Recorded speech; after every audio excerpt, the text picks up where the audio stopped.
आज आपण गूळ किंवा साखरेचा वापर न करता भरपूर प्रोटीन असलेले पौष्टिक लाडू बनवतोय आणि खूप जास्त साहित्य न वापरता आणि भांड्यांचा जास्त पसारा न करता एकदम सोप्या पद्धतीने आपण हे लाडू बनवणार आहोत.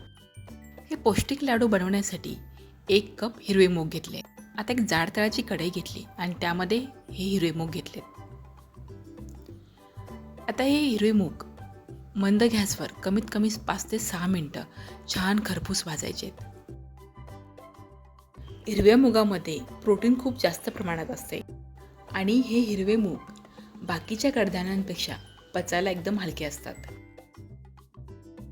तर मूग भाजल्याचा थोडासा मंद असा सुवास यायला लागला की आपल्याला हा गॅस बंद करायचा आणि मूग एका ताटामध्ये थंड करण्यासाठी पसरून ठेवायचे आहेत.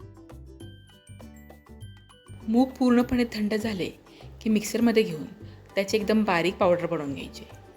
आता ह्याची पावडर एकदम बेसनसारखी पण करायची गरज नाही. थोडी बारीक रवा असतो ना, तशी जाडसर केली तरी चालते.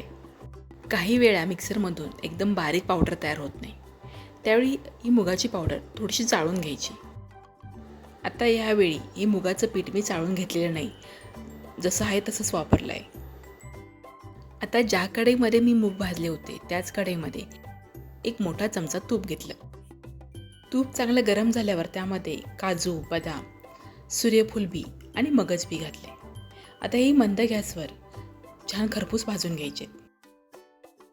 आता सुकामेवा आणि बिया यांचं प्रमाण तुम्ही तुमच्या आवडीप्रमाणे कमी जास्त करू शकता. मी हे सगळं मिळून पाव कप घेतलं आहे. आणि या लाडवामध्ये जर बिया वापरायच्या नसतील, त्याऐवजी सुकामेवा जास्त प्रमाणात वापरायचा असेल तरीही चालू शकतं. सुकामेवा भाजल्यानंतर तो काढून घेतला आणि त्याच तुपामध्ये पाऊण कप बी काढलेला खजूर घातला.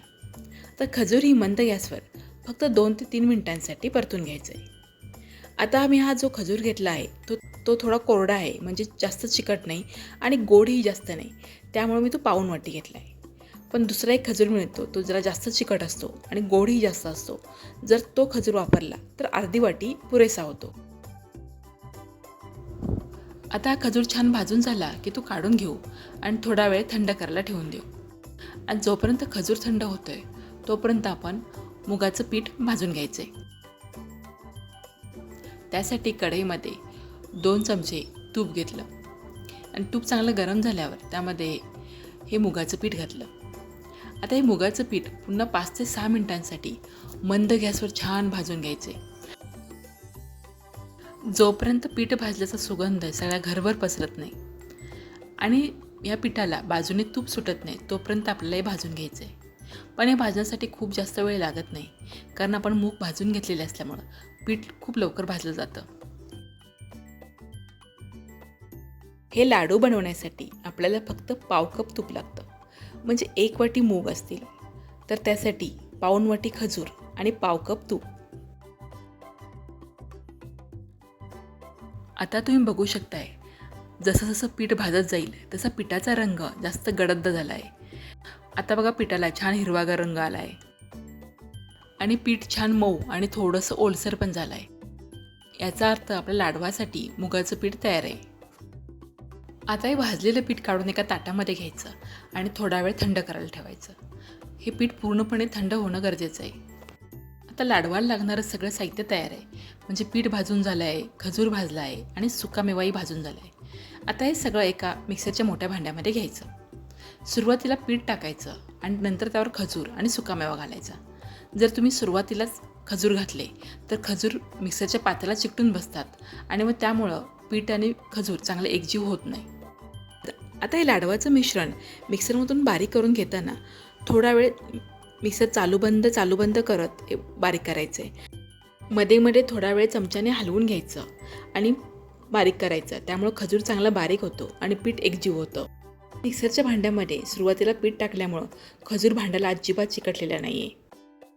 आता हे लाडवाचं मिश्रण हाताने पुन्हा एकदा चांगलं एकजीव करून घ्यायचं आणि आता लाडू वळायला घ्यायचे आहेत. मी ते एकदम छोट्या आकाराचे लाडू वळले आहेत. म्हणजे एका वेळी एक लाडू आपण सहज खाऊ शकतो. आणि तुम्ही बघू शकता हे लाडू अगदी सहज वळले जात आहेत. घरात कोणी डायबिटीस पेशंट असेल किंवा तुम्ही डाएट करत असाल तर तुम्ही दररोज सकाळी एक लाडू खाऊ शकता. मुलांना शाळेच्या डब्यासाठी असो किंवा संध्याकाळच्या छोट्या भुकेसाठी तुम्ही हे पौष्टिक लाडू घरी बनवून ठेवू शकता. 1 कप हिरवे मूग आणि पाऊण कप खजूर हे एवढ्या प्रमाणामध्ये हे छोट्या आकाराचे 17 लाडू तयार झाले आहेत आणि हे बनवण्यासाठी 35 ते 40 मिनटं लागतात. तर हे हिरव्या मुगाचे पौष्टिक लाडू तुम्हाला कसे वाटले कमेंटमध्ये जरूर लिहा. व्हिडिओला लाईक आणि शेअर करा.